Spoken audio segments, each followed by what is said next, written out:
esta presentación va a ser grabada y va a ser enviada a sus correos electrónicos, ¿ya? Los que no pudieron participar de esta instancia se van a quedar con la grabación igual y bueno, los que participaron podrán revisarla, ¿cierto? Y si es que les queda alguna duda, podrán hacerla vía correo electrónico y trataremos de resolverla en caso de que no la puedan resolver acá, ¿ya?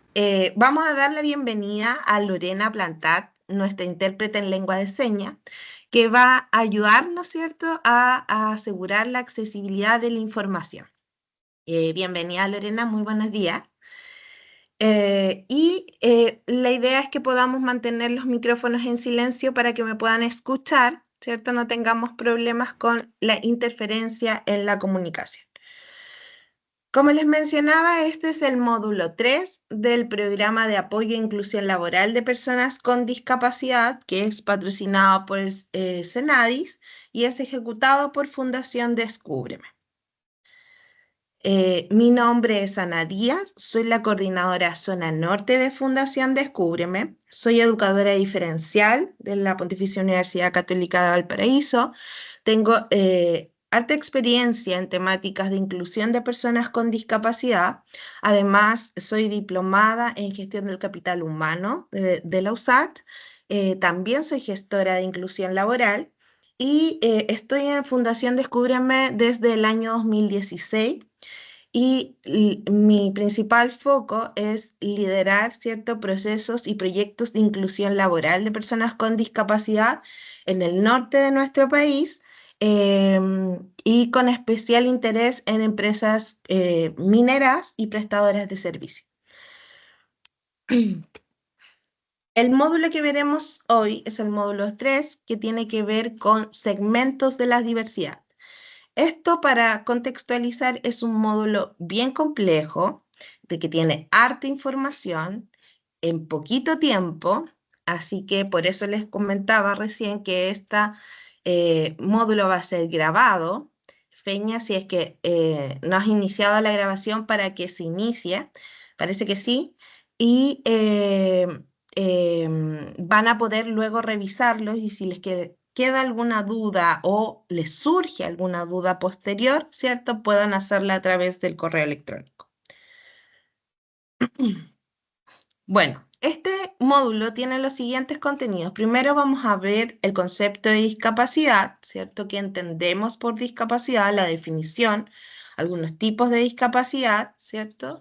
Y vamos a ver también algunos aspectos que tienen que ver con la ley y la implementación de la ley 21.015 y también un poco de la ley 21.275. Vamos a pasar por esto bastante rápido, ¿ya? Porque no es el foco del módulo, pero sí es importante que lo tengamos muy claro, ¿ya? Y luego vamos a pasar por distintos segmentos de la diversidad, especialmente por los grupos de especial protección, como son género, diversidad sexual, interculturalidad, generaciones y por último vamos a ver el doble desafío para la inclusión de mujeres con discapacidad.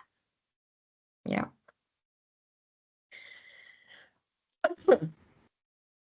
Vamos a empezar entonces con lo que es la definición y lo que vamos a entender para que todos tengamos, ¿cierto? La misma base, ¿cierto?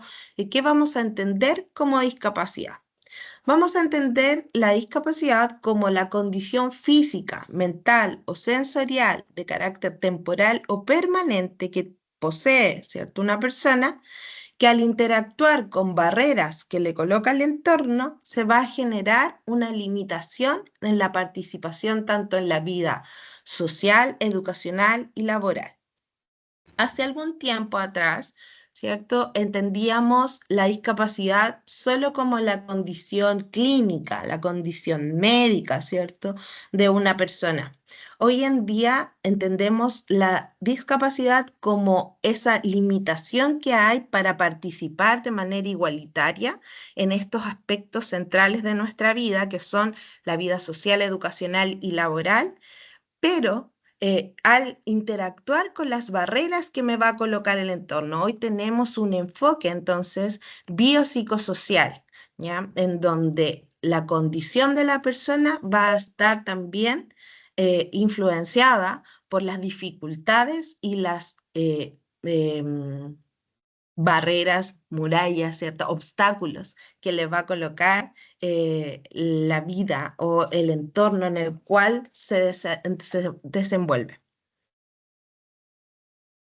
Algunas o la clasificación que podemos hacer en torno a la condición de discapacidad y que en general el COMPIN las clasifica de esta manera es, tenemos la discapacidad física, tenemos la discapacidad sensorial y la discapacidad psíquica o mental. ¿Ya? La discapacidad física se refiere a todas las condiciones, ¿cierto?, que produce menoscabo de la capacidad física o de las destrezas motoras de una persona, ¿cierto?, comprometiendo su movilidad para la realización de ciertas actividades. En relación a la condición sensorial, vamos a entender como las condiciones, ¿cierto?, visuales, auditivas o de la comunicación que dificultan la participación de la persona en el desarrollo de ciertas actividades. Y la discapacidad psíquica o mental o las condiciones mentales, ¿cierto? Tenemos dos subgrupos, que tenemos la discapacidad psíquica y la discapacidad del funcionamiento intelectual. ¿Ya? La discapacidad psíquica tiene que ver con todas las limitaciones en el comportamiento adaptativo derivada de un diagnóstico, ¿cierto?, de una enfermedad psíquica. ¿Ya? Por ejemplo, ahí tenemos la bipolaridad, la depresión, la esquizofrenia, entre otras. ¿Ya? Y también tenemos el otro subgrupo que tiene que ver con la discapacidad intelectual, que se debe a una causa intelectual presente en personas con limitaciones en el funcionamiento intelectual. Esto es medido, ¿cierto?, a través de una prueba psicométrica, ¿cierto?, que aplican en general los psicólogos, ¿cierto?, y que tiene que ver con el CI de la persona. Y además que pueda tener también una disminución en el comportamiento adaptativo. ¿Ya? Esas son las clasificaciones que podemos hacer del tipo de discapacidad. Ahora, entendiendo, ¿cierto?, qué es discapacidad y entendiendo cómo podemos clasificar los tipos de discapacidad, tenemos que hoy en día en nuestro país hay una ley, hay una normativa, ¿cierto?, vigente que tiene que ver con la Ley de Inclusión Laboral de Personas con Discapacidad o asignatarias de pensión de invalidez. Y esta es la Ley 21.015. ¿Qué indica esta ley? Y voy a pasar a la siguiente slide porque tiene más detalle. Esta ley lo que busca es promover la inclusión laboral de personas con discapacidad o asignatarias de pensión de invalidez. ¿Ya? ¿Y cómo lo quiere establecer esto o cómo quiere buscar promover esta inclusión? A través del establecimiento de una cuota de contratación para empresas con más de 100 colaboradores. ¿Ya? Y esta cuota de incorporación se fija en el 1%. ¿Ya? Y ahí abajo dice, al menos el 1% del total de trabajadores debe ser una persona con discapacidad o asignataria de una pensión de invalidez.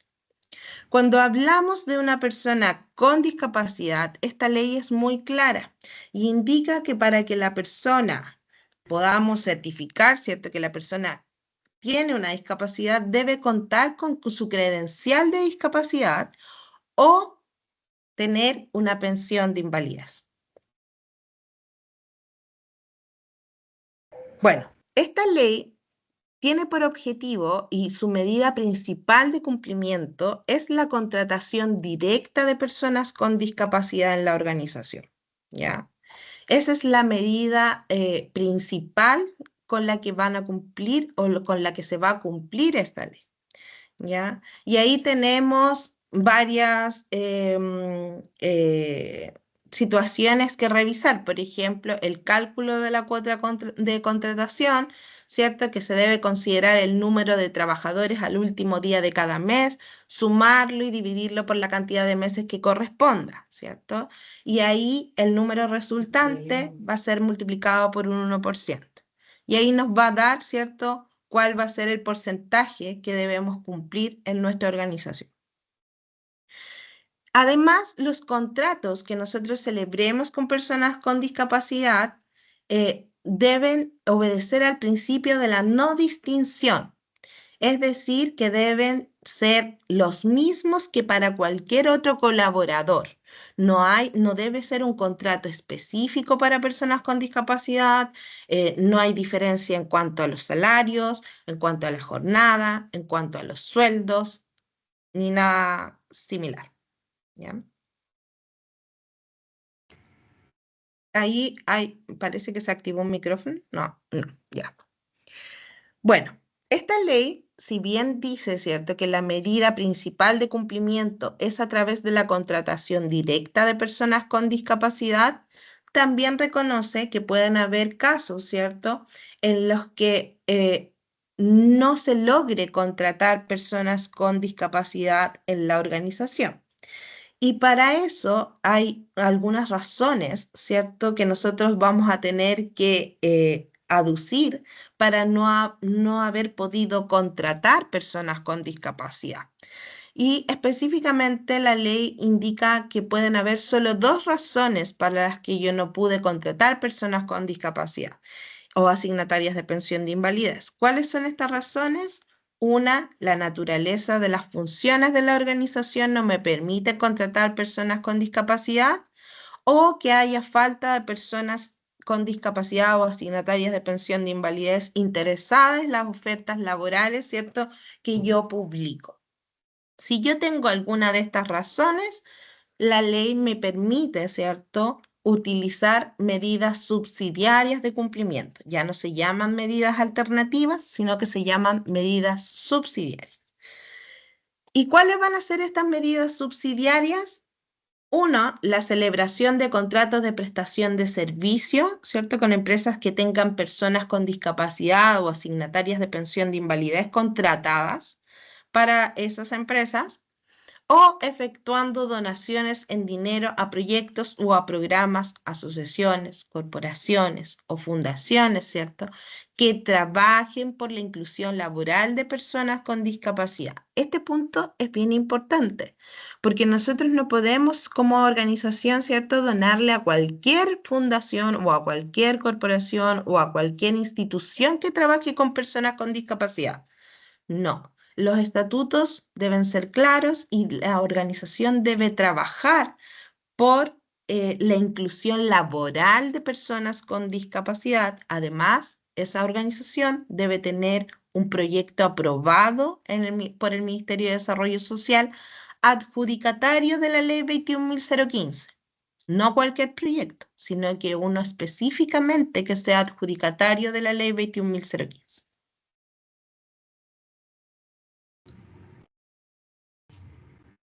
Bueno, ¿y dónde estamos hoy en día? Todos sabemos que hubieron ciertos cambios normativos, ¿cierto?, con respecto a la ley 21.015 y la ley 21.275.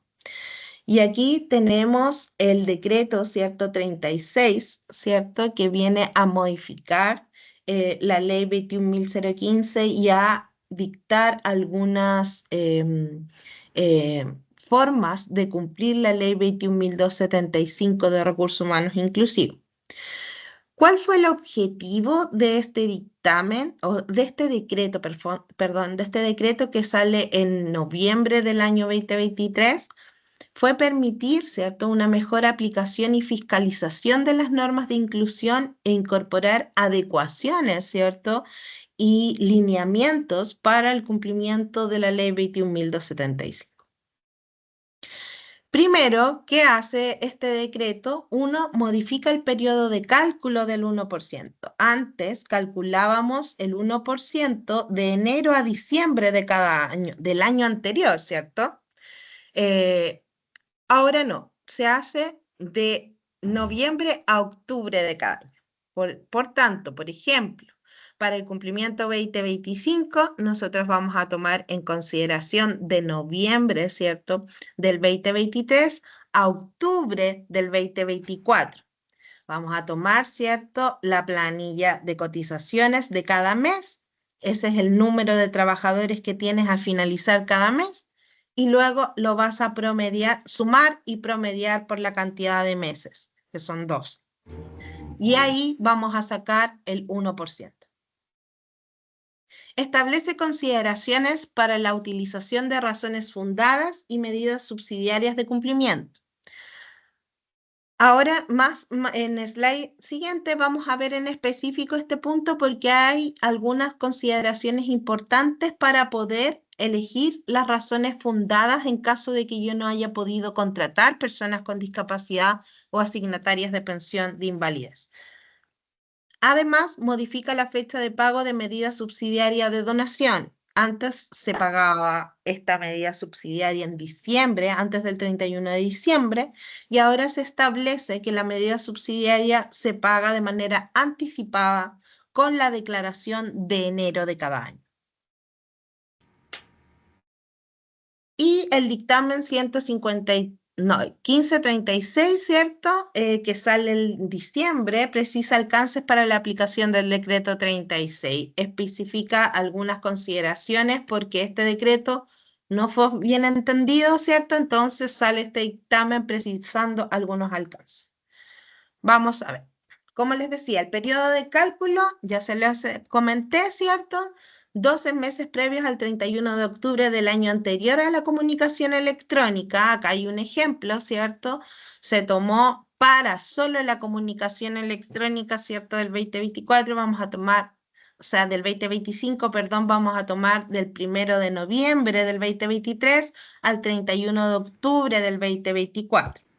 Eso me va a dar el 1% que yo voy a tener que cumplir todo el 2025, independiente de que mi dotación cambie mes a mes. Ese va a ser mi 1% para todos los meses del 2025. Número de personas trabajadoras. Existían dudas, ¿cierto?, de cuántas personas debo tomar porque yo tuve personas contratadas solo 5 días, solo 3 días, solo 10 días. Se establece en este decreto, ¿cierto?, que se va a tomar la planilla de declaración y o pago de cotizaciones que informan las organizaciones a la Dirección del Trabajo, como el número como oficial, ¿cierto?, para hacer el cálculo mes a mes, ¿ya? El 1% de contratación se mantiene que si el decimal se aproxima al entero inferior. Por ejemplo, ahí da 13,8, ¿cierto? Se va a aproximar a 13, no a 14. Eso se mantiene. Les decía que este decreto, ¿cierto?, vino a también establecer y específicamente el dictamen vino a establecer, ¿cierto?, algunas consideraciones importantes con respecto a las razones fundadas que utilizan las empresas para decir, voy a utilizar alguna medida subsidiaria de cumplimiento porque no pude contratar personas con discapacidad o asignatarias de pensión de invalidez. Bueno. Primero, con respecto a la falta de postulantes, antes podíamos utilizar cualquier plataforma, ¿cierto?, de publicación de mis vacantes o de búsqueda, ¿cierto?, o plataforma de reclutamiento para mencionar las vacantes que yo tengo de mi organización. Hoy se establece la Bolsa Nacional de Empleo como la oficial.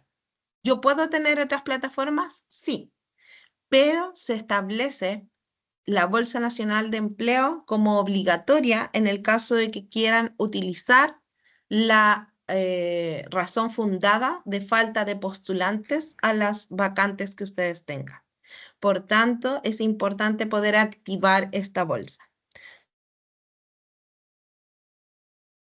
dice, publicaciones por un periodo de al menos 30 días corridos. Esta Bolsa Nacional de Empleo entrega un certificado.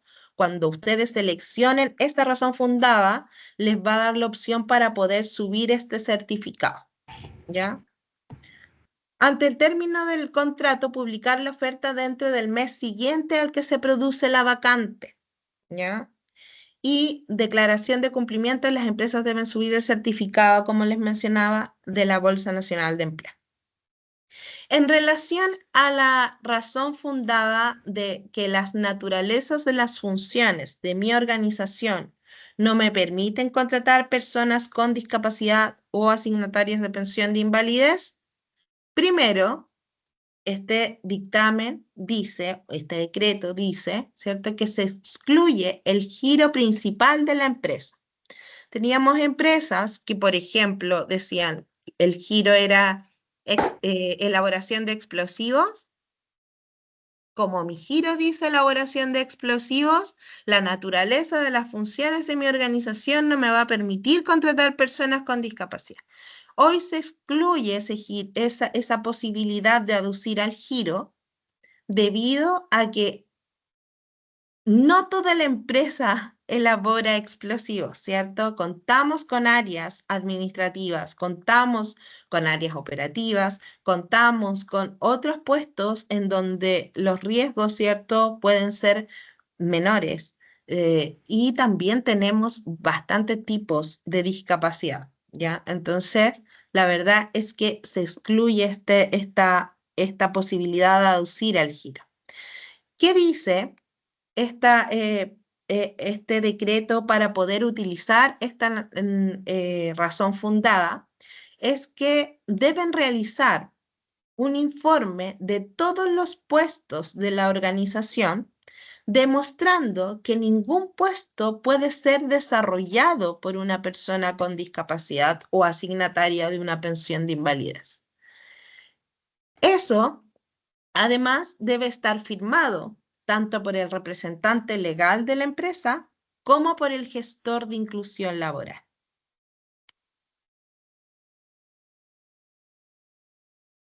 Bueno, una vez, cierto, que seleccionamos una de las razones fundadas, podemos utilizar una medida subsidiaria.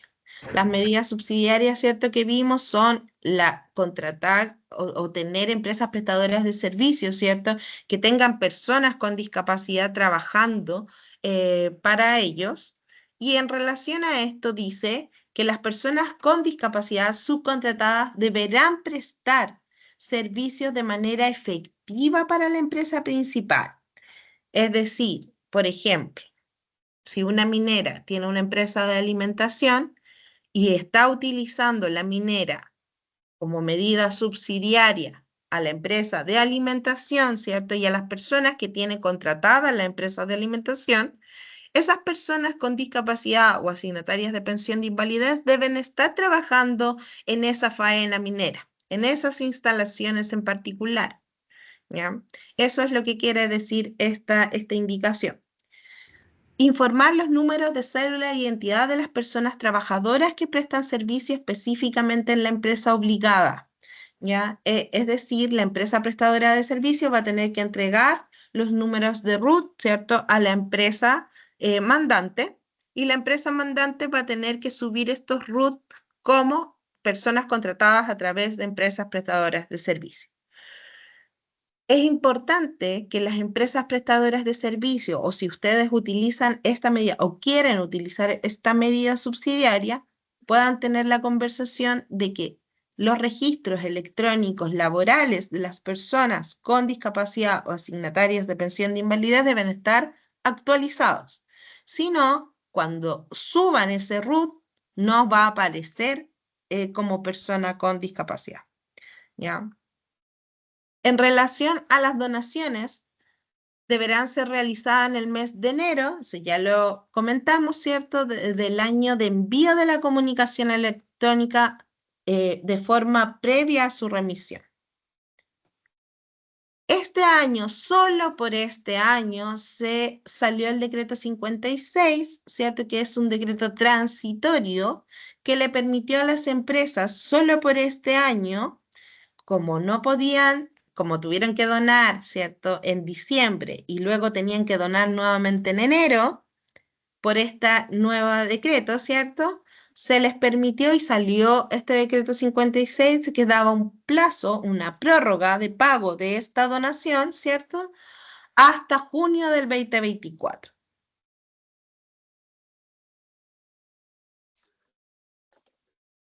Vamos a avanzar. Ahora nos vamos a adentrar, ¿cierto? Una vez visto esta normativa vigente, que es harta información, eh, y si requieren más información, por favor, háganos llegar las consultas, las preguntas a través del correo electrónico. También pueden dejarlas acá escritas en el chat y podemos irlas respondiendo una vez finalizado el módulo. Eh, Vamos a adentrarnos, ¿cierto?, en los grupos de interés, ¿ya? Y para eso vamos a entrarnos y vamos a ver este breve video.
Perfecto, perfecto. Bueno, y una vez introducida, ¿cierto?, la temática con este video, ¿cierto? Que la verdad dice bastante. Vamos a ver un poco las cifras a nivel nacional en relación a las personas con discapacidad en edad adulta, ¿ya? Y acá podemos ver, ¿cierto?, que en nuestro país el 17,6% de la población adulta, es decir, mayor de 18 años, presenta alguna condición de discapacidad. Eso equivale a 2.703.893 personas. Es bastante. Y es también una de las razones por qué se hace fundamental, ¿cierto?, tener hoy en día una ley de inclusión laboral. ¿Ya? Y también vamos viendo estos otros gráficos que van apoyando también esta normativa vigente. Tenemos que, por ahí, un micrófono abierto. Alejandro, si puedes silenciar ahí tu micrófono o necesitas algo. O lo silencio yo. A ver, espera. Ahí sí, Aleja, gracias. Aquí vemos, por ejemplo, que las personas con discapacidad, este 17,6%, ¿cierto?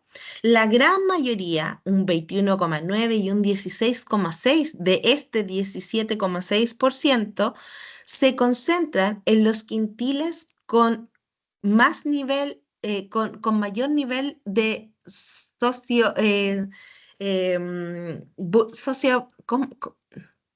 vulnerabilidad socioeconómica, perdón. Lo que es muy importante, quiere decir, ¿cierto?, que presentamos barreras que hacen que la mayor cantidad de personas con discapacidad se centre en estos quintiles más vulnerables, ¿cierto?, socioeconómicos. Aquí también vemos la estadística, ¿cierto?, en relación a las edades y en relación al género, ¿cierto? Y vemos ahí una diferencia en que se presenta, ¿cierto?, la discapacidad o personas con discapacidad se presentan más en mujeres, ¿cierto?, que en varones. Y esto que además se concentran en personas más adultas, ¿cierto? Sobre los 45 años. Así que ahí tenemos hartas cosas que analizar. En relación a al primer grupo de interés, y aquí nos vamos a adentrar por separado, ¿cierto? No solamente hablando ahora de personas con discapacidad, ¿cierto? Sino que vamos a ir a cada uno de estos grupos de interés.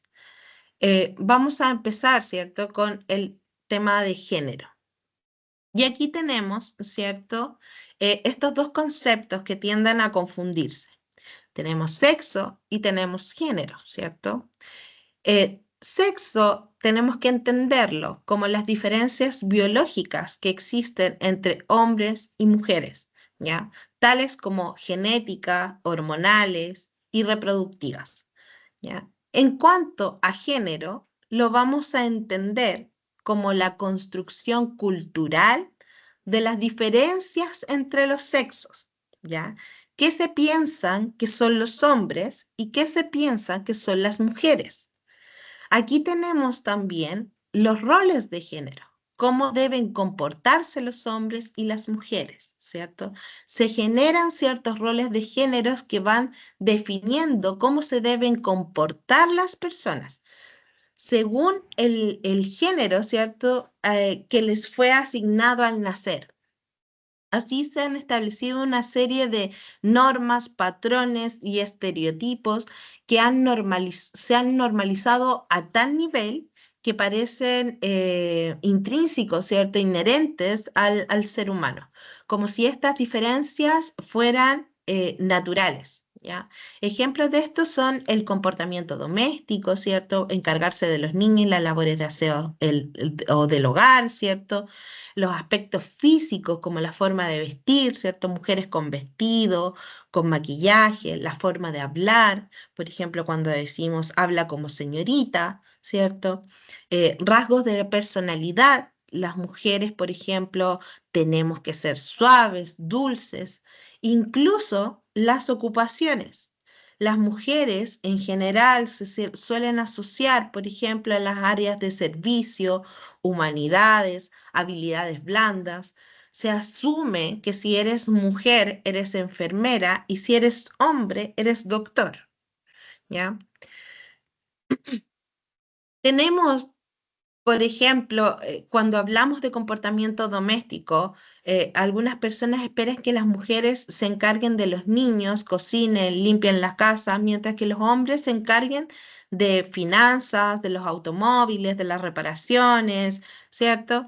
En relación a los aspectos físicos, se espera que los hombres y las mujeres se vistan y se arreglen de forma estereotipada, según su género, los hombres con pantalones y pelo corto, las mujeres con vestido y maquillaje. También lo vemos esto cuando hablamos de rasgos de la personalidad. Se esperan que las mujeres sean complacientes, emocionales. En cambio, los hombres deben ser seguros, ¿cierto? Más duros, más agresivos quizás. En línea con lo anterior, ¿cierto? Estos roles de género y estereotipos se reflejan a lo largo de toda la vida y se traducen en brechas.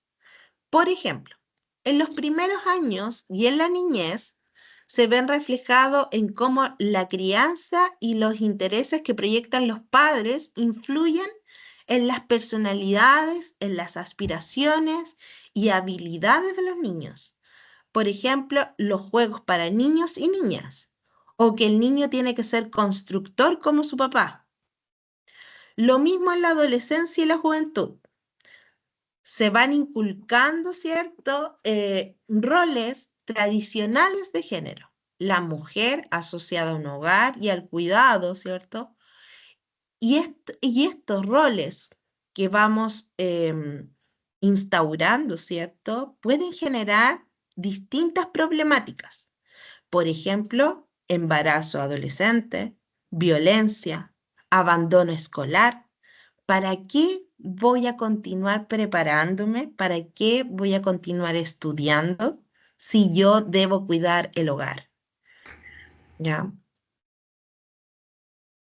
Y finalmente, ¿cierto? En la vejez, por ejemplo, nos encontramos con que las mujeres también tienen brechas, por ejemplo, en la jubilación, y esto hace, ¿cierto?, que haya menor independencia.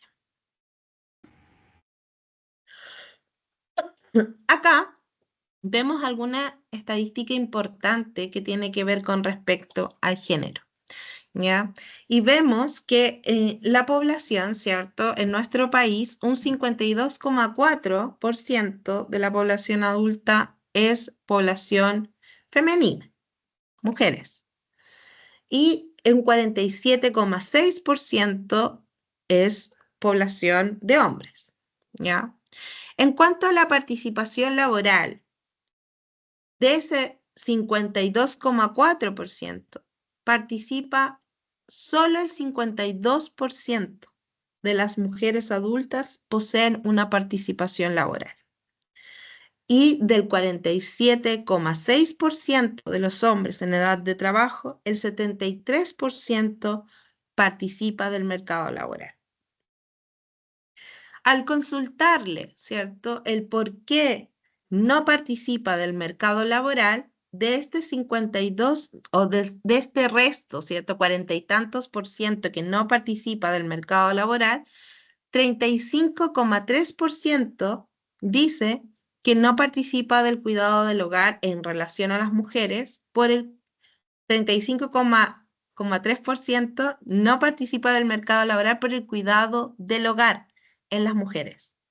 Y en los hombres solo el 3,7%. ¿Ya? Y ahí vemos, ¿cierto? Este rol de género establecido en donde vemos, ¿cierto? Que se establece que la mujer es la que debe asumir el cuidado del hogar.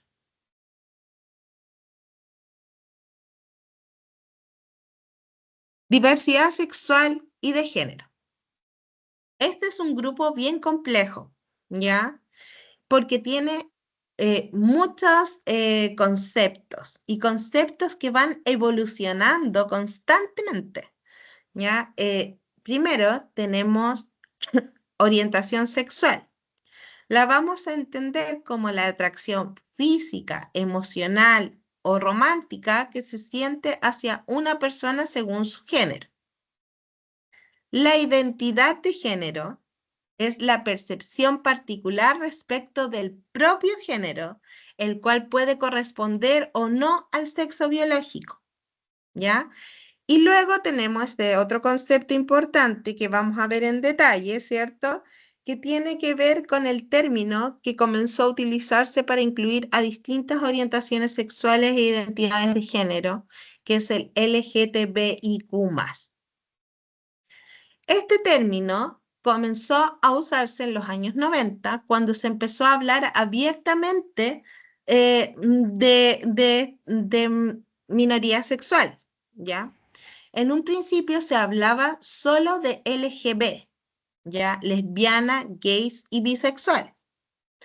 Aún no se planteaban otros términos como, por ejemplo, transgénero, transexual, intersexual, queer, que es lo que significa el resto de la sigla, ¿ya? En el siglo XX ya comenzamos a hablar y se expande un poquito la sigla de LGTB, ¿ya? La sigla que hasta ahora es la más utilizada, ¿ya? Eh, Esta sigla tiene sus críticos, ¿ya? Especialmente entre aquellos que argumentan que ningún término puede jamás abarcar todo el espectro de género y expresiones sexuales, ¿ya? Una variedad de organizaciones académicas y gubernamentales, ¿cierto? Incluido el Instituto Nacional de Salud, han adoptado recientemente el término de minoría sexual y de género, en un intento de ser más inclusivos, ¿ya? Y, y lo que seguramente es probable, ¿cierto? Es que nunca encontremos un término que pueda englobar, ¿cierto? A toda esta identidad sexual, ¿ya? Esto va a seguir evolucionando, los términos van a seguir apareciendo, ¿cierto? Y esta sigla lo más probable es que siga agrandándose, ¿cierto? Bueno, L tiene que ver, ¿cierto?, con el término lesbiana, ¿cierto? Y se refiere a una mujer es lesbiana cuando se siente atraída por otra mujer a nivel sexual afectivo. ¿Ya? Existen mujeres lesbianas que son personas no binarias de aspecto femenino. La G del inglés gay, ¿cierto? Esta palabra ha sido adoptada en todos los idiomas, ¿cierto? Para identificar a hombres homosexuales, es decir, aquellos que se sienten atraídos por otros hombres, ¿ya? La T tiene que ver con personas transgénero, ¿ya? Y son aquellas que nacen con genitales y características físicas de un género, pero se sienten del contrario. Se trata de género y no de sexo, ¿ya? En el caso de las personas transexuales, sí podemos decir que hay, por ejemplo, una operación para llevar a término la adecuación de su cuerpo con su identidad de género. La B se refiere, ¿cierto?, a personas bisexuales y es cuando a una persona le atraen hombres y mujeres, tanto a nivel sexual como emocional. La I, ¿cierto? Em, Ya en este punto empezamos, ¿cierto?, a hablar de términos que tal vez muchos desconocen, ¿cierto? Y aquí tenemos la I para referirnos a personas intersexuales. Y son personas que nacen con genitales de ambos sexos al mismo tiempo. Algunas de estas personas pueden tener combinación de cromosomas que hacen imposible asignar un sistema binario varón o mujer. ¿Ya?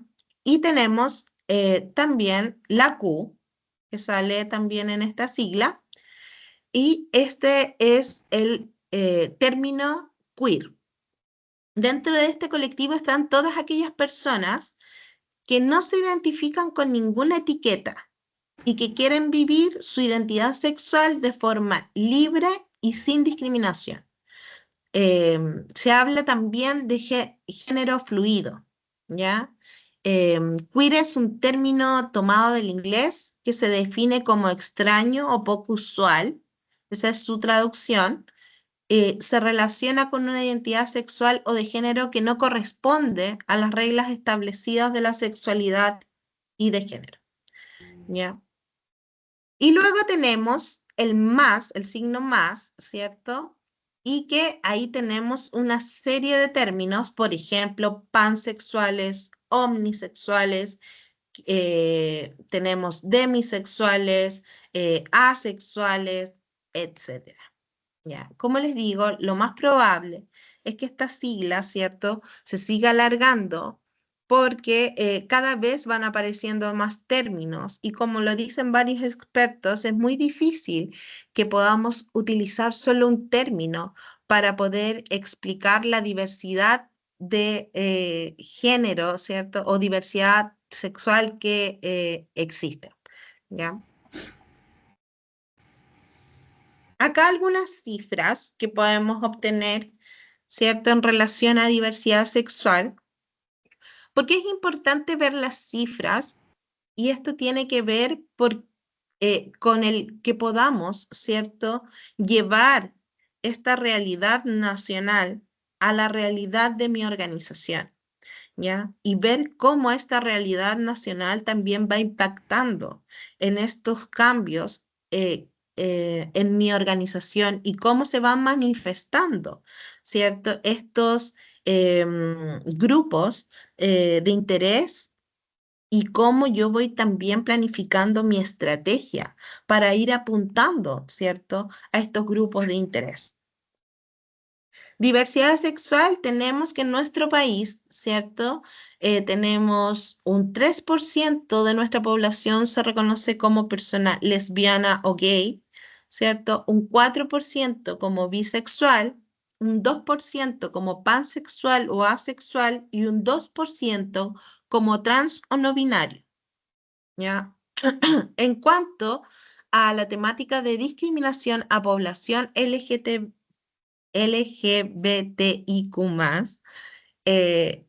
el 89,3% de la población se ha sentido discriminada por su orientación sexual, ¿ya? El 89,3% se ha sentido discriminado por su identidad de género y el 82,9% ha recibido discriminaciones verbales de este colectivo, ¿ya? Se le pregunta también dónde ocurrió esta sensación, ¿cierto?, de discriminación. Y el 53,4% declara haberse sentido discriminado en espacios públicos, como calles, parques, etc. El 44,7% dice haberse sentido discriminado en su hogar. El 21,7% en el transporte público y el 12,3% en su lugar de trabajo.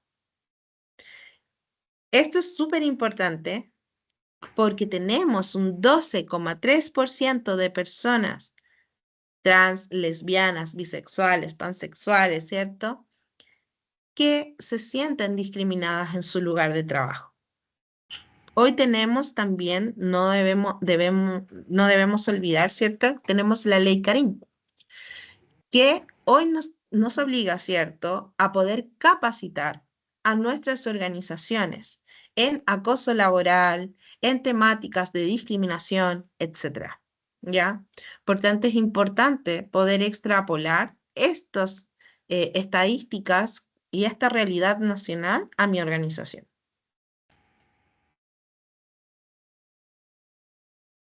Algunos ejemplos de cómo se vivencia el pertenecer a la diversidad sexual se muestra en los siguientes titulares que vamos a ver a continuación. Tenemos, el primer titular dice, un 80% de las personas en Chile acepta la homosexualidad. Después tenemos otro, dice, el 70% de trabajadores LGBTIQ+ en Chile reconoce haber sufrido violencia o acoso laboral. Casos de homofobia y transfobia bajaron, pero los de crímenes de odio subieron el 2022. Perdón, no quería más. ¿Qué les parecen estos titulares?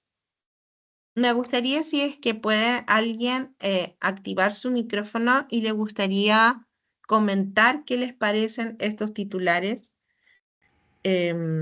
Si tienen, ¿cierto?, esta realidad en sus organizaciones. ¿Alguien?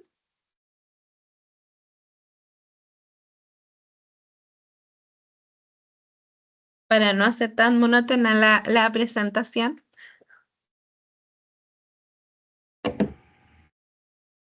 ¿Alguno? Ayuda, ayuda. ¿No?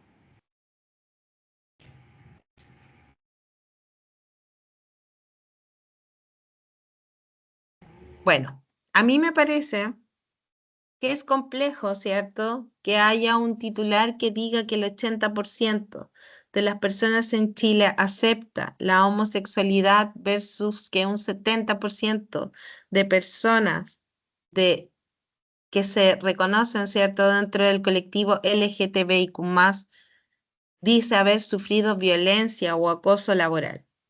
Creo que es muy, eh, se contrapone, ¿cierto? Demasiado. Si bien hoy en día nuestra sociedad habla de este tema, ¿cierto? Habla mucho más, estamos más concientizados, tenemos más conocimiento. De hecho, para los niños hoy no es un tema, ¿cierto? Siento que aún falta información, aún falta, ¿cierto?, poder educar a nuestros colaboradores en relación a la empatía, en relación a que la diversidad siempre debemos tomarla como un aspecto positivo, ¿cierto? Como una oportunidad dentro de los equipos. Em, Así que me hace mucho ruido, ¿cierto? El que tengamos eh, titulares tan dispares. Vamos a continuar. Interculturalidad. Se define como migrante, aquí vamos a hablar, ¿cierto?, de migración y de inmigrantes, ¿cierto? Se define como migrante a toda persona que se traslada fuera de su residencia habitual. La migración puede ser interna, es decir, dentro del mismo país, o externa, fuera del país, ¿ya? También puede ser temporal o permanente. Hay muchas razones, ¿cierto?, que empujan a las personas a migrar, pero principalmente se vincula a la búsqueda de oportunidades y de mejores condiciones de vida. La migración, ¿cierto?, se va a constituir entonces como un derecho humano, en el sentido de que dentro de un estado las personas deben poder circular con libertad y deben poder tener la capacidad, ¿cierto?, de poder elegir su lugar de residencia. Las nacionalidades, etnias y orígenes de las personas son un componente muy importante de la diversidad y sobre todo en nuestro país, eh, porque se constituye, ¿cierto?, como una problemática relevante, dado el aumento masivo de la migración latinoamericana hacia nuestro país. La migración es un proceso histórico y natural. Sin embargo, ¿cierto?, en nuestro país se han generado tensiones en relación a esta temática, ¿cierto?, por la falta de preparación para recibir a esta población. Acá tenemos algunas cifras, ¿cierto?, en relación a las personas migrantes. Y tenemos personas extranjeras en Chile, 1.625.074 personas extranjeras en nuestro país, ¿ya? Y esto es del INA del año 2023, está bien actualizado, ¿ya? Personas provenientes de Venezuela, tenemos un 32,8%. Personas provenientes de Perú, un 15,4%. De Colombia, un 11,7%, y de Haití, un 11,4%. Esas son las principales nacionalidades de los migrantes que se encuentran hoy en nuestro país. En cuanto a género, tenemos que de esta cantidad de migrantes, ¿cierto?, el 50,2% son hombres y el 49,8% son mujeres. Y que el 47,6% del total de estas personas migrantes, ¿ciertos?, están entre los 25 y los 39 años de edad.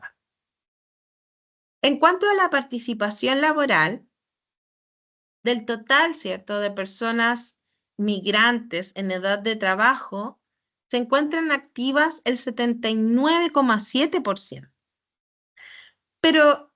Pero esta es una cifra un poco como, no sé cómo decirlo, pero es algo dudosa, ¿ya? Porque hay terminología que se ocupa para medir, ¿cierto?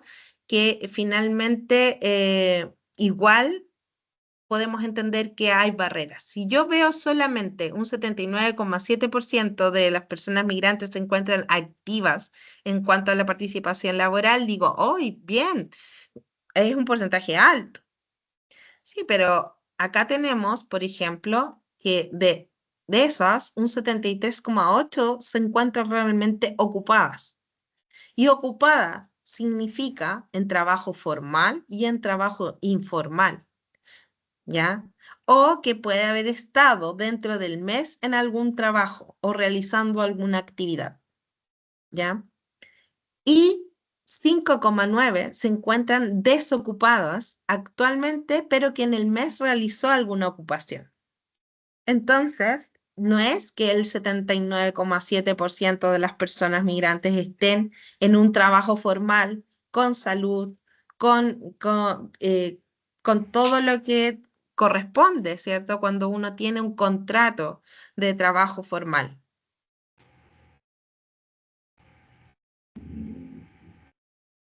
Y aquí, igual que la vez anterior, tenemos algunos titulares. Déjenme ver si es que... Ahí sí. Dice. Y acá tiene que ver un poco estos titulares, quisimos representar también como los sesgos y la forma, ¿cierto?, en que podemos señalar, ¿cierto?, al migrante, a las personas, ¿cierto?, migrantes. Venezolanos detenidos por robo y homicidio a metro de la Moneda. Apuñalaban para robar celulares. La palabra principal y que sale a principio, ¿cierto?, de la noticia son venezolanos, la nacionalidad de las personas. No dice delincuentes detenidos por robo y homicidio, metro de la Moneda, apuñalan para robar celulares. No dice jóvenes, no dice, ¿cierto? Dice la nacionalidad de las personas.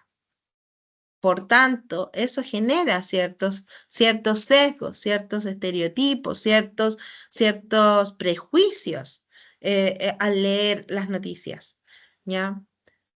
Otra, nueva polémica en Estados Unidos. Detienen a 4 ladrones chilenos acusados de robar casas de lujo. Uno escapó.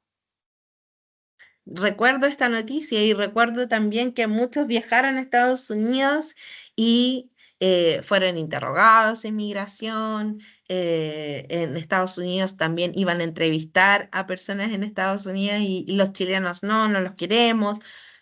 Finalmente generan, ¿cierto? Este desagrado ante la persona, ¿cierto?, que viene desde afuera y los encasillan a todos en un solo saco, ¿cierto?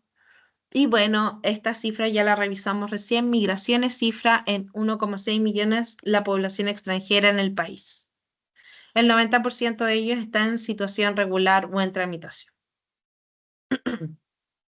Lo importante, ¿cierto?, que yo les mencionaba antes, es cómo vemos reflejado esto en mi organización y cómo también yo voy a cuidar, ¿cierto?, el lenguaje dentro de mi organización y el cómo voy a poder establecer, ¿cierto?, directrices en cómo nos vamos a comunicar en mi organización en relación a no mencionarnos, ¿cierto?, por la nacionalidad, el generar un lenguaje inclusivo y un lenguaje, ¿cierto?, que no discrimine.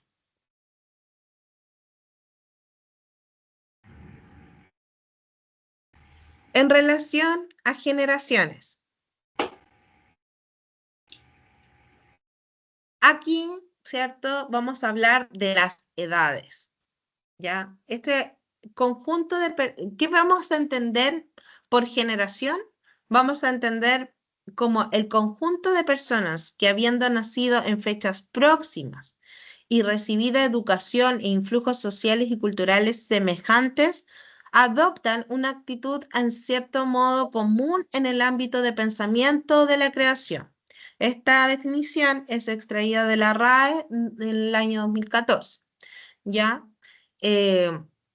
En el mundo laboral cada vez es más frecuente que varias generaciones trabajen en un mismo entorno, ¿ya? Hoy tenemos en nuestro país una generación más, eh, más mayor, ¿ya? La natalidad en nuestro país es baja, no es tan alta, ¿ya? Por tanto, tenemos una población un poco más adulta. Ya, y bueno, hoy en día también se usa mucho lo de clasificar, ¿cierto? En cierta terminología a las generaciones. Y aquí tenemos, por ejemplo, los baby boomers, los generación X, los millennials, los generación Z, ¿cierto? Lo importante cuando hablamos de generaciones y cuando hablamos de cada uno de los grupos de interés que hemos ido mencionando, es no caer en las generalizaciones y mencionar que muchas veces tendemos a estigmatizar, ¿cierto? Por ejemplo, en este caso, en este grupo de interés en particular, a que las personas, por ejemplo, mayores, ya no son capaces de trabajar o que las personas jóvenes son poco comprometidas.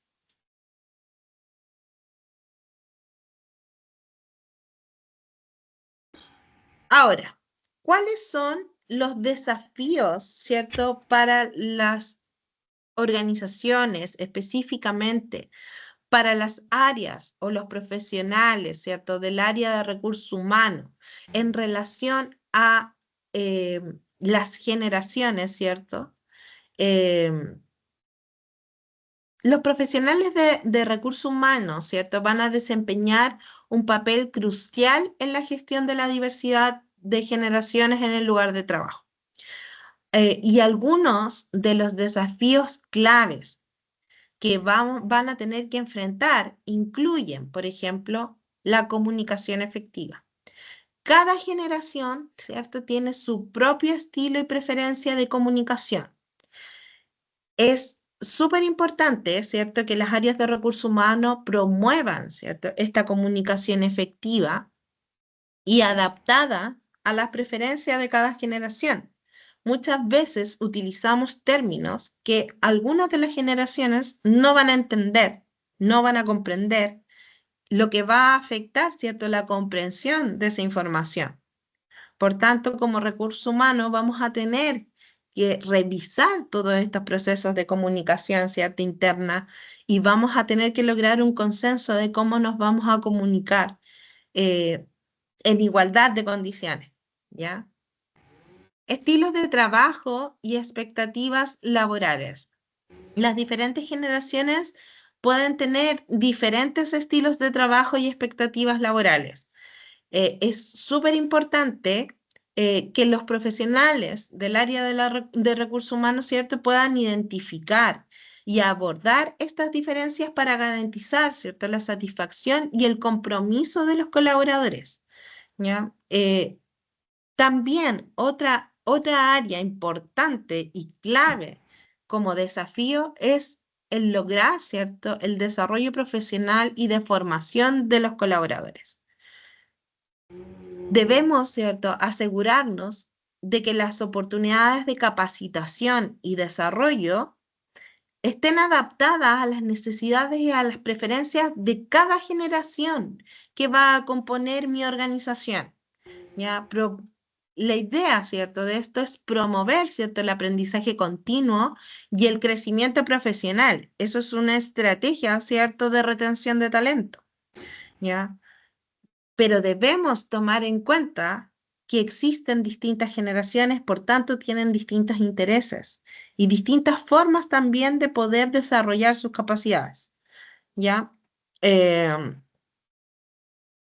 Es importante no considerar solamente que estas capacitaciones están dirigidas solamente a las personas jóvenes, ¿ya?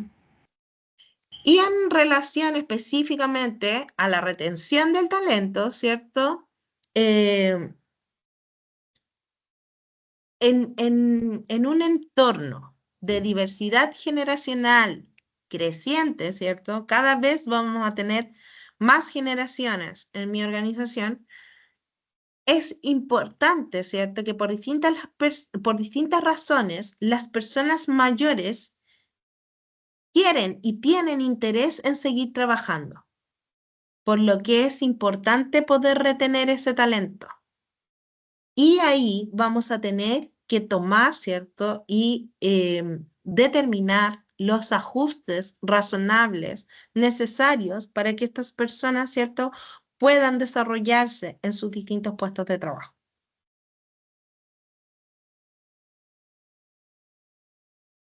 Acá tenemos alguna estadística y acá la comparamos con el panorama internacional.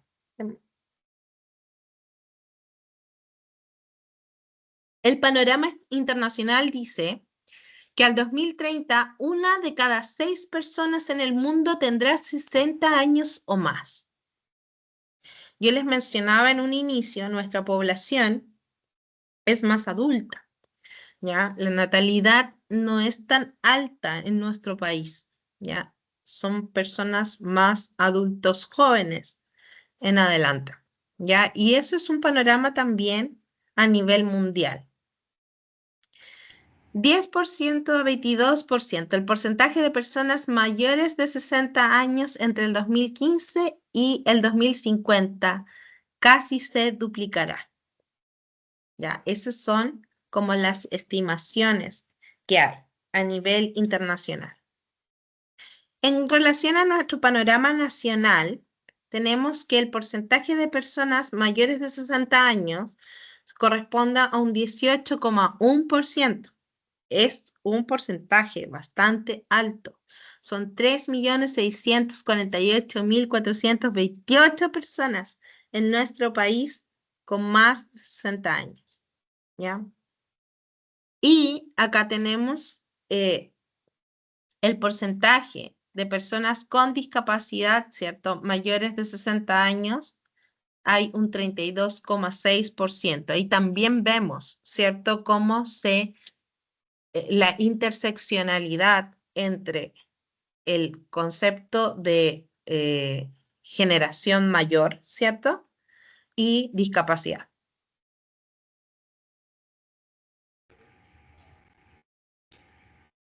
Y acá en línea, ¿cierto? Con todo lo que vimos anteriormente, algunos noticias, ¿cierto? El mercado me jubiló. A los mayores de 50 les cuesta encontrar trabajo en Chile.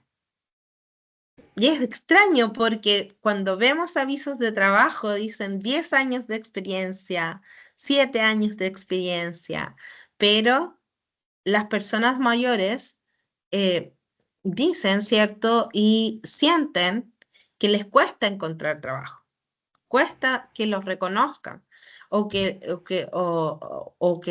sean reconocidos, ¿cierto? Para tomar una vacante. Después de los individualistas millennials, cómo la generación Z está salvando a los sindicatos con su espíritu colectivo. Y aquí un poco tenemos que ver el cómo encasillamos a las personas, ¿cierto? Según estas formas de categorizar según las generaciones. Y decimos, ¿cierto?, que los millennials son todos, o sea, las personas millennials, personas que nacen dentro de esos años, ¿cierto?, son todos individualistas. Y que la generación Z tienen todos espíritus colectivos. Son generalizaciones que no debiésemos hacer, ¿ya? Que la verdad no contribuyen a un buen ambiente. Estudio revela que las personas mayores quieren seguir trabajando, pero con algún tipo de flexibilidad. Y aquí tienen que ver los ajustes razonables. Los ajustes razonables yo los voy a tomar no solo para personas con discapacidad. Los ajustes razonables son acomodaciones, ¿cierto? Ajustes que vamos a hacer para que una persona pueda desarrollar su trabajo en igualdad de condiciones. O sea, si la persona presenta alguna dificultad, lo podemos ajustar, ¿cierto? Y la persona va a poder desarrollar adecuadamente su trabajo. Eso es un ajuste razonable.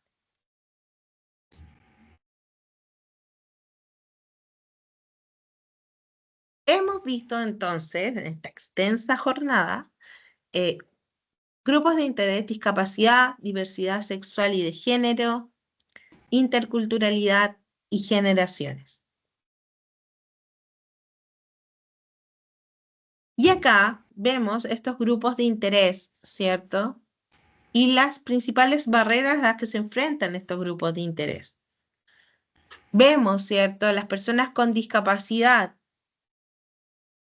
Uno, las principales barreras del entorno. Las personas con discapacidad enfrentan barreras en el entorno, ya sea en la comunicación, en la información, actitudinales, físicas, etc. También vemos barreras importantes en relación al acceso a la educación y la formación. Las personas con discapacidad enfrentan barreras para acceder a una educación inclusiva y de calidad en todos los niveles educativos, ¿ya? Lo que limita sus oportunidades de desarrollo personal y profesional, ¿ya? Además, también podemos ver, si es que revisamos un poco más la estadística, que hay diferencia en los años de escolaridad en relación a personas con discapacidad y sin discapacidad. Y eso es porque muchas personas con discapacidad finalmente abandonan la vida escolar. Y eso principalmente por las barreras a las cuales se enfrentan en este sistema educativo. Y por último, también tienen barreras de acceso al empleo.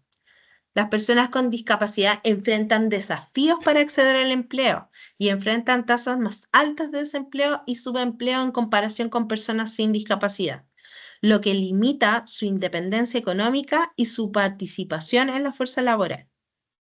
En relación a las mujeres, tenemos, ¿cierto? Las principales barreras son la brecha salarial, ¿cierto? Las mujeres suelen ganar menos que los hombres por el mismo trabajo o un trabajo de igual valor, ¿cierto?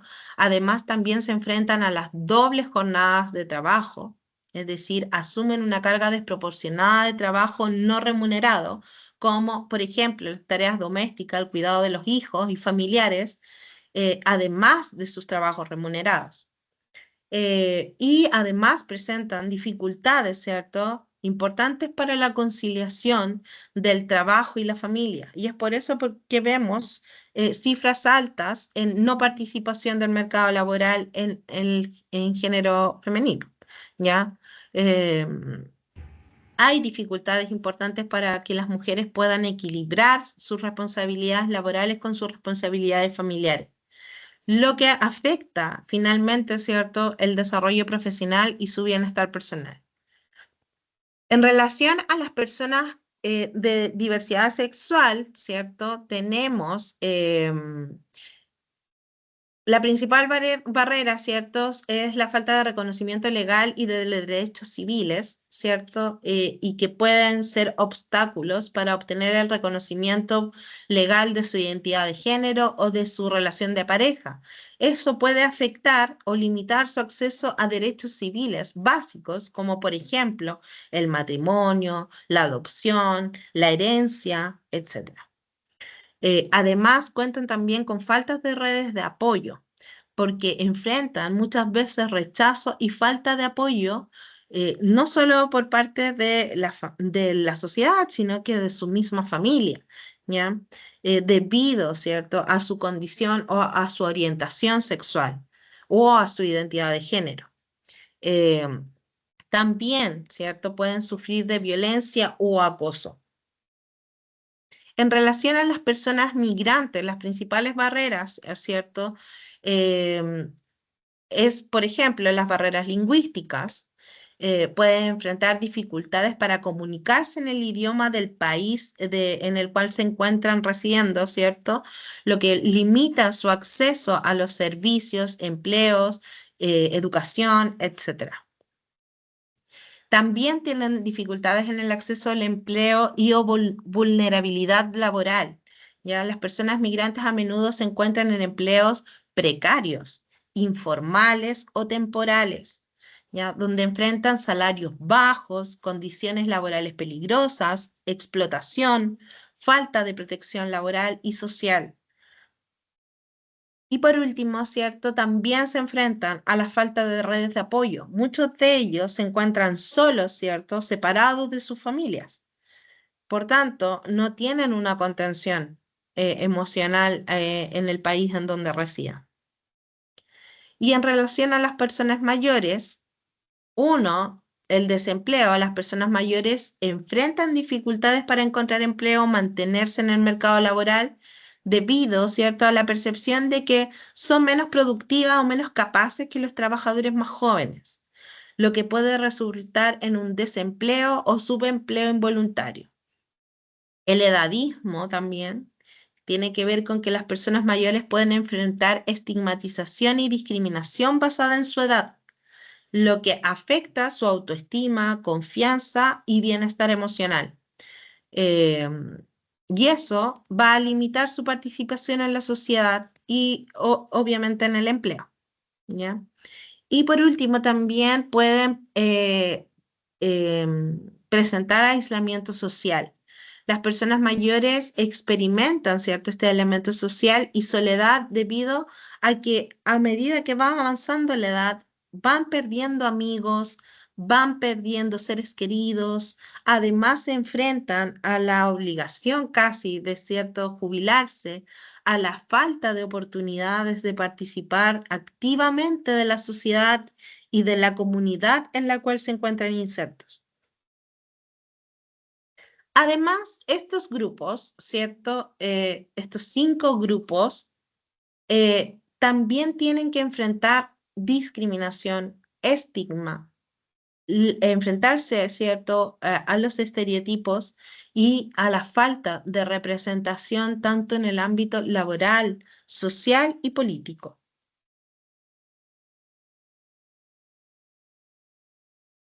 Ahora, una pregunta, y aquí sí, por favor, ruego abrir los micrófonos. Y ya visto estos grupos de interés, y para saber qué, qué, qué pensamos, ¿cierto? Todos de esto, vamos a resolver estas dos preguntas.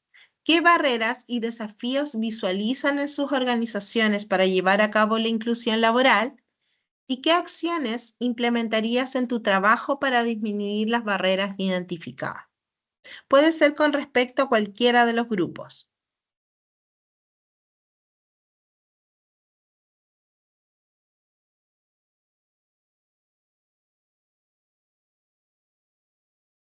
Paola,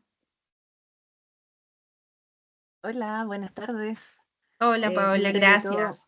muchas gracias por la presentación. Habían hartos temas que si bien uno necesita como el lenguaje más técnico y más exacto de todo, y voy a ser súper honesta, pero yo no tenía idea del significado, por ejemplo, del LGTB, más como todas las letras, en realidad ni siquiera me lo había cuestionado. Y yo dije, me da vergüenza decirlo, pero dentro de la honestidad que me No, caracteriza, para nada vergüenza. prefiero, porque claro, yo nunca he sido discriminadora ni nada, pero en realidad igual es importante conocer de qué se trata, po, o sea, tener el sentido.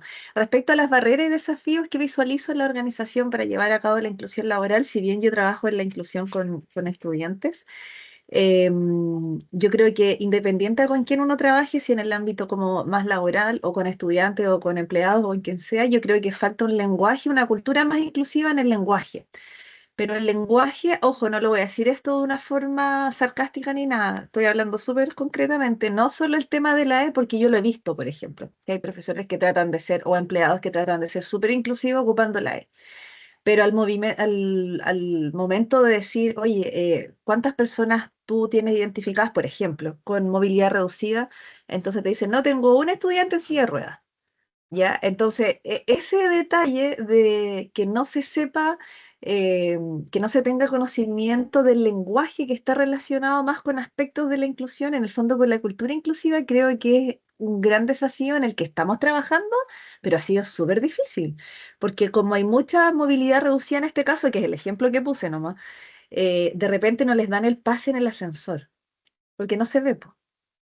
No se ve si el Ujú. estudiante tiene, no sé, la persona tiene situación de discapacidad por visión reducida o un empleado o quien sea, y como no se ve, se tira el choclón adentro para subir al segundo piso.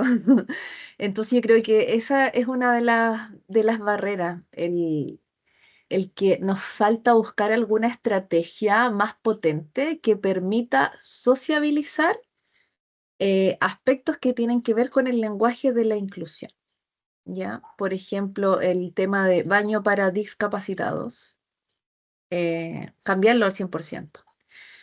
Em, Así que yo creo que tiene que ver con eso, con el uso del lenguaje, el saber que la situación de discapacidad puede ser transitoria o permanente, que puede ser visible o invisible. ¿Ya? Y los invisibles en el fondo son los que más tienen consecuencias negativas respecto a esto. En tema de las culturas diferentes, no, la verdad, porque en mi trabajo hay de distintos países, venezolanos, colombianos, francés, no tiene como mucho, no es como tema en realidad, o yo nunca lo he visto al menos, no es para nada tema, pero creo que esa es el área que estamos coja y estamos buscando, hay estrategias que sean potentes para poder trabajarlas como desafío. Buenísimo, Paola. Muchas gracias por tu excelente participación. Sí, estoy totalmente de acuerdo contigo. Creo que el lenguaje es un tema súper potente y que es súper transversal, no solo a personas con discapacidad, sino que a todos estos grupos que vimos, efectivamente, no te tiene que dar nada de vergüenza no saber, porque como les decía cuando hablamos de esta temática, es que todos los años sale una terminología nueva. Es imposible que no vaya a salir un término nuevo. Así como también otros términos también van avanzando. Por ejemplo, antes hablábamos del retardado y hoy es impensado. O sea, ¿me entienden? O sea, el lenguaje es algo que va evolucionando y que vamos siendo más conscientes en la medida de que también nos vamos informando y vamos siendo más conscientes, más empáticos, ¿cierto? Etcétera. Efectivamente, yo hasta en los malls he visto baño para discapacitados, aún. Y bueno, siempre dejo mi notita ahí, por favor, revisar lenguaje inclusivo, pero no lo cambia. Pero sí, es algo fuerte en lo que hay que trabajar, sobre todo en el ámbito estudiantil. Creo que ahí hay una súper oportunidad porque están formando futuros trabajadores, así que es una mega oportunidad. Gracias, Pablo.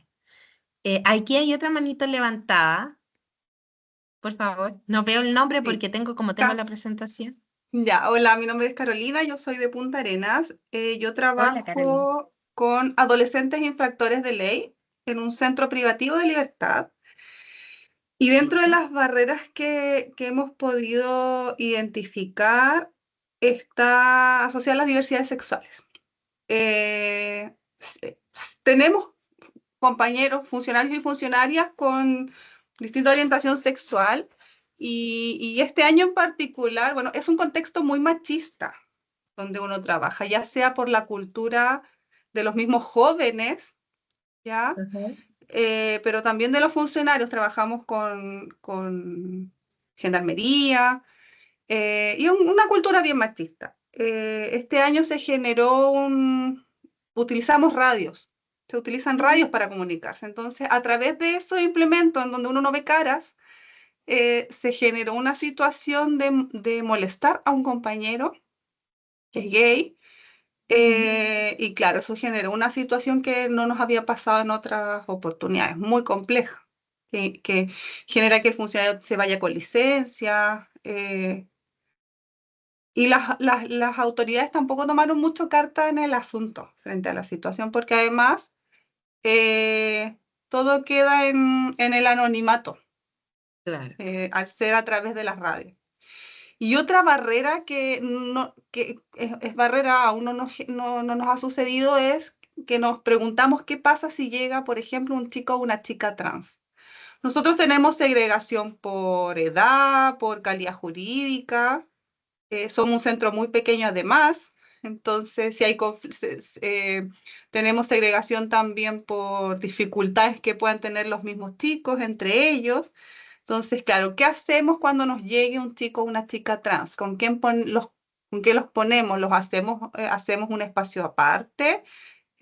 Porque si bien yo llevo muchos años en el servicio, eternamente hay talleres de género, capacitaciones, todo el año estamos haciendo actividades. cuando llega el momento de, nos complicamos mucho, no sabemos cómo proceder.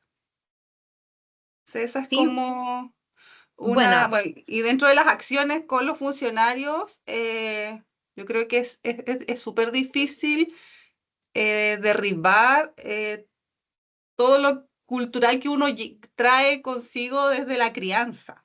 Eh, por más que nos capacitemos, si uno como persona no tiene la intención de generar un cambio, de decir voy a tratar a mi compañero de la manera que corresponde, sin los sesgos, sin el morbo, es complejo. Yo creo que lo primero, por más trabajo que nosotros podamos hacer de capacitar, de generar distintas instancias, si uno como persona no tiene la intención de hacer ese cambio de switch, es súper complejo. Y con los jóvenes, la verdad es que, no sé, ahí nos preguntamos, si bien existe el lineamiento, como te decía, nuestra realidad es muy distinta a la de otros centros del país, somos muy pequeños, no tenemos los espacios incluso para los chicos de repente con los que convivimos a diario, entonces eso pudiese generarnos un dolor de cabeza en realidad, por no saber cómo resolver y no pasar a llevar a nadie en realidad. Eso. sí, bueno, ese es uno de los principales miedos cuando hablamos de inclusión y recuerdo cuando recién empezó la ley de inclusión laboral, el año 2018, uno de los principales miedos de las empresas era eh, cómo me relaciono sin pasar a llevar a la persona. Teníamos mucho miedo, ¿cierto? De faltarle el respeto, de hacerlo sentir mal, de además generar a lo mejor alguna sensación de discriminación. Finalmente nos dimos cuenta, y eso en la experiencia, que es todo consensuado. Mientras tú preguntes cómo te sientes, en dónde te sientes mejor, qué es lo que tú necesitas, cuáles son los ajustes que requieres para sentirte cómodo y para poder desenvolverte adecuadamente en tu entorno laboral, lo que va a repercutir en que seas un colaborador de excelencia, esa es la forma. Y en relación a efectivamente cuando tenemos un grupo cierto de personas en donde todos han sido formados por venimos de distintas personas, ¿cierto? Tenemos distintas formaciones, tenemos estándares sociales, de comportamiento, todo es distinto, ¿cierto? Somos diversos por sí.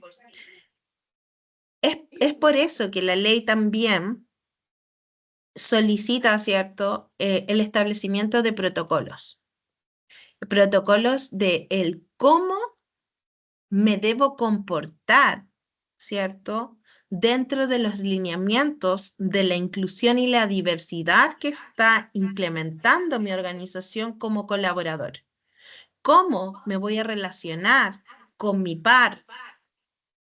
Porque estos son los lineamientos que tiene mi organización para relacionarme. ¿Y cuáles son las consecuencias de no relacionarme de esa manera? Eso es lo importante. Y además, también formar en la empatía, en el respeto, en el hasta dónde llega la broma, hasta dónde es divertido. Eh, Ahí eso es, yo creo, de manera transversal, pero lo principal es que como ustedes como organización puedan, ¿cierto?, establecer estas políticas que solicita la ley. Políticas que me van a permitir, ¿cierto?, cimentar cuáles van a ser las reglas que van a tener, ¿cierto?, mis colaboradores por dónde transitar. Y que si se rompen esas reglas, debemos hacer algo, ¿cierto? Creo que esa es la forma en la que la ley así lo ha planteado y en que lo que funciona mejor. En todo funcionamiento, en toda sociedad, en todo grupo, en toda comunidad, siempre tienen que haber reglas de comportamiento, protocolos de cómo me voy a relacionar con el otro. Y las personas se adaptan a esos protocolos y a esas normas. Y eso también debo llevarlos, por ejemplo, a mis perfiles de reclutamiento. ¿Qué colaborador voy a traer yo? ¿Cuáles van a ser las habilidades blandas que va a tener esta persona?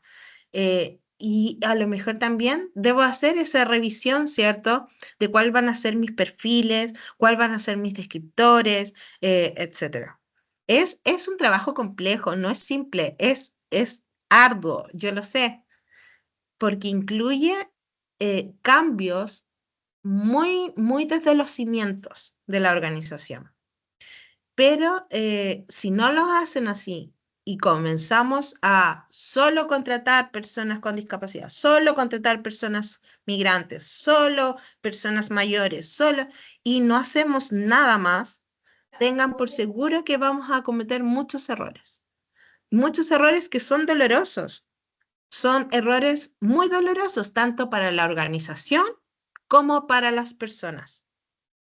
Entonces, para evitar cometer esos errores, mi recomendación es capacitación constante, no espaciada en el tiempo. Traten de que ese diálogo de diversidad, de equidad, de respeto, de lenguaje inclusivo, de diversidad, de la importancia de la diversidad para los equipos, de cómo ser un líder inclusivo, etcétera, tantas temáticas que puedan abordar, traten de que eso sea constante en el tiempo. Es la única forma de que sus organizaciones digan, oye, o sus colaboradores digan, realmente la empresa está haciendo esfuerzos eh, por ser inclusiva. Estamos hablando de esto, estamos poniendo estos temas en la mesa. Si lo hablamos una vez al año, eso no va a tener ninguna repercusión a nivel organizacional. Y lo otro, revisan sus procedimientos, revisen sus descriptores, revisen sus perfiles, revisen sus políticas y establezcan políticas, porque eso les va a permitir poder eh, diseñar una estrategia que los permita hacer o guiar o caminar, ¿cierto?, hacia una cultura inclusiva y diversa. Muchas gracias por la participación. ¿Alguien más que quisiese decir algo? Si no, pasamos a las últimas slides que nos quedan. Y esta temática tiene que ver con el doble desafío de lo que involucra, ¿cierto?, ser mujer con discapacidad.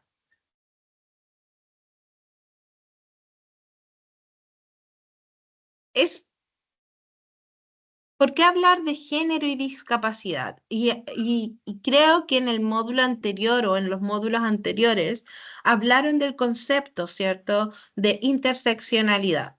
Los seres humanos estamos compuestos, ¿cierto?, por una diversidad de características. Y recién lo conversábamos, estas características, ¿cierto?, interactúan, confluyen entre sí en un conjunto, ¿cierto?, y van definiendo experiencias particulares de vida, afectando el acceso a oportunidades y condiciones. Y de esta manera, la intersección entre el género y la discapacidad tiene un impacto en cuanto a la vivencia de la persona. Específicamente, el tener una discapacidad y ser mujer o tener otra identidad de género que no sea la masculina, ¿cierto?, puede conllevar en muchos casos a una doble discriminación, a una mayor vulnerabilidad a la violencia, al abuso, a la marginación y a la exclusión. Más del 40% de las mujeres con discapacidad ha sufrido algún tipo de violencia de su pareja. La pandemia exacerba la desigualdad que sufren las personas con discapacidad. La idea con estas noticias es evidenciar las limitaciones que han tenido las mujeres con discapacidad, Estas pueden ir desde la representación política social, así como el vivenciar aún más la violencia de género, aquello que también se puede vivenciar en el ámbito laboral, la educación y la salud. Y, por ejemplo, sobre todo en cuanto a los derechos reproductivos y sexuales de una mujer con discapacidad.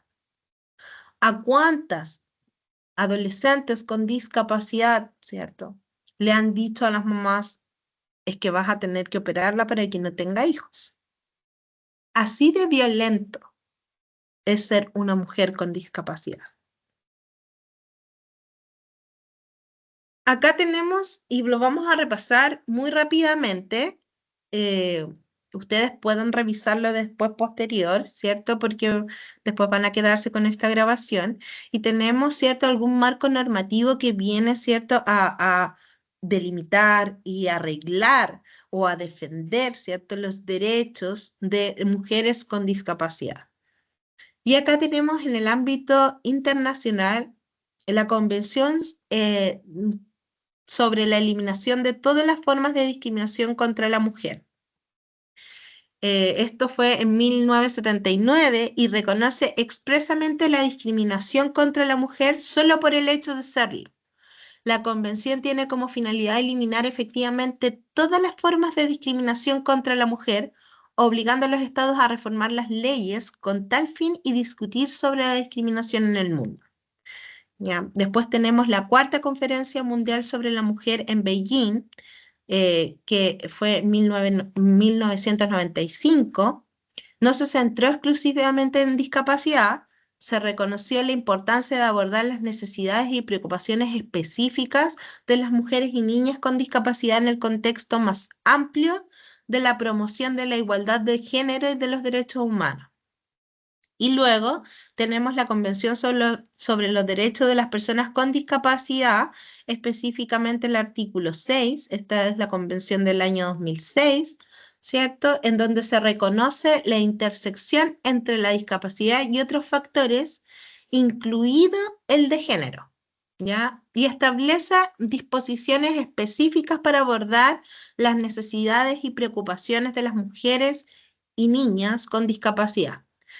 En particular, les decía, el artículo 6 de la Convención de los Derechos de las Personas con Discapacidad reconoce que las mujeres y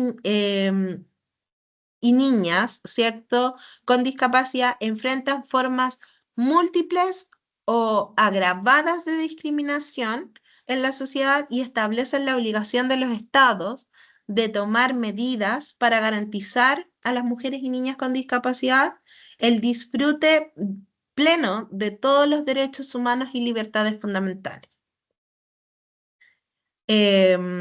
Además, este artículo, ¿cierto?, insta a los estados a abordar las barreras y estereotipos de género que afectan a las mujeres y niñas con discapacidad y a promover su participación plena y efectiva en todos los ámbitos de la vida. En el panorama nacional tenemos el Ministerio de la Mujer y Equidad de Género.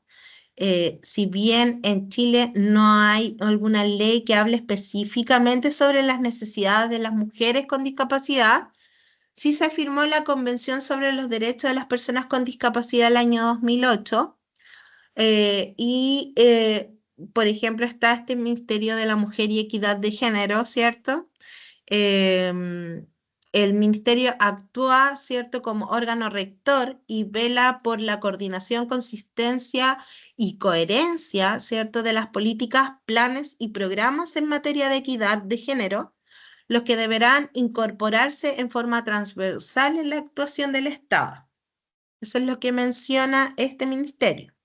Tenemos además la ley 20.609, que es la ley de antidiscriminación, más conocida como ley Zamudio, que fue promulgada el año 2012 y establece medidas contra la discriminación de ciertos grupos propensos, entre ellos por razón de sexo o de género.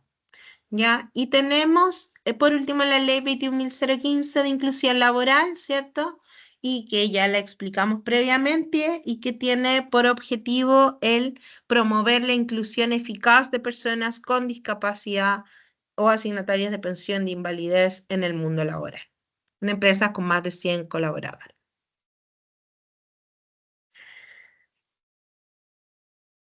Bueno, desigualdad de género y discapacidad, las principales inequidades vinculadas al género y la discapacidad se dan en estos tres ámbitos. ¿Ya? Primero tenemos la salud, hay una mayor probabilidad de prevalencia de discapacidad en mujeres que en hombres. De hecho, las cifras en Chile demuestran, ¿cierto?, una gran diferencia, un 22% versus un 13% que lo vimos en la slide anterior, porque, ¿y esto por qué si no hay una razón genética? Tiene que ver con las desigualdades que enfrentan las mujeres, exclusión sistemática de la educación, ¿cierto? Influye en el desconocimiento de condiciones, en el actuar, en el empoderamiento, ¿cierto? También dificultades en las atenciones de salud oportunas y de calidad, prácticas discriminatorias de género y violencia, embarazo precoz, matrimonios forzados, violencia infantil, etcétera. Y otro factor también que puede hacer que ese porcentaje sea mayor en mujeres es que las mujeres somos más longevas, ¿ya? En relación al trabajo, las mujeres con discapacidad tienen la mitad de probabilidad que los hombres con discapacidad de ser empleadas, ¿ya? A esto se suman las desigualdades estructurales de género en el empleo, menores salarios, peores condiciones laborales y doble jornada remunerada y no remunerada. Y por último, en relación a la violencia, las mujeres con discapacidad tienen una probabilidad por lo menos de 2 a 3 veces mayor que otras mujeres de experimentar violencia, ya sea por parte de sus familiares, parejas, cuidadores o instituciones. Se reconoce que las mujeres con discapacidad experimentan múltiples desventajas, siendo objeto de exclusión debido a su género y a su discapacidad. Es decir, aquí observamos entonces un doble desafío, pero más que un doble desafío, tenemos que reconocerlo como una doble oportunidad. Vamos a ver este video y con esto ya vamos finalizando.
Ya, perfecto. Es un video súper interesante. Bueno, por último, ¿qué desafío tienen las instituciones o las empresas principalmente? Se puede resumir en el concepto de inclusión laboral. Y esto quiere decir, uno, incorporar más mujeres con discapacidad a la fuerza del trabajo con igualdad de condiciones laborales que sus pares, pensando sobre todo en la equidad salarial, sin segregación ocupacional, pero con ajustes, ¿cierto?, que sean razonables para que todos los trabajadores en su diversidad puedan desempeñarse de manera óptima y productiva. En este sentido, es importante destacar que para que sea inclusión, es la organización la que tiene que adaptarse a sus colaboradores, ¿ya? Además, hay que ir haciendo revisiones de procesos y necesidades para evaluar medidas que sean efectivas para la atracción y retención de mujeres y personas con discapacidad. Además, la idea, ¿cierto?, es fomentar el reconocimiento, la participación y el liderazgo de las mujeres con discapacidad. Es decir, no solo integrar, sino también preocuparse de que estas mujeres y las personas con discapacidad sean partícipes de los procesos de toma de decisión. Por ejemplo, cuando se revisan procesos, cuando se revisan políticas, cuando se revisa la infraestructura. Hacer un trabajo extenso, además de concientizar sobre estas temáticas para ir derribando barreras y eliminando diferentes formas de discriminación. Esto es tanto un desafío para la empresa como también para cada colaborador, de ir haciendo cada vez más consciente, ¿cierto? De ir haciéndose cada vez más consciente de la forma en que vemos las cosas y de cómo podemos mejorar y cómo ir sacando, ¿cierto?, estos prejuicios y cambiar nuestra actitud. Lo actitudinal siempre va a ser lejos lo más difícil y puede que haya muchos errores al inicio, pero poco a poco se puede ir trabajando en ello. Y es lo que conversábamos recién, ¿cierto?, cuando hablábamos sobre las barreras que nos enfrentábamos en la organización. Con eso hemos terminado y no sé si alguien tiene alguna pregunta, quiere hacer algún comentario final. Terminamos justo en la hora, eh, así que no sé, les doy la palabra si alguien quiere decir algo. El próximo módulo me parece que tiene que ver con el lenguaje inclusivo. Así que ese va a estar súper interesante y vamos a hablar específicamente sobre estas cosas que hablamos hoy en relación al lenguaje. ¿Alguien? ¿No? Bueno, Por aquí no, al menos. Muchas gracias. muchas gracias a ustedes por la asistencia. Recuerden, les va a llegar la grabación de este módulo y si alguno les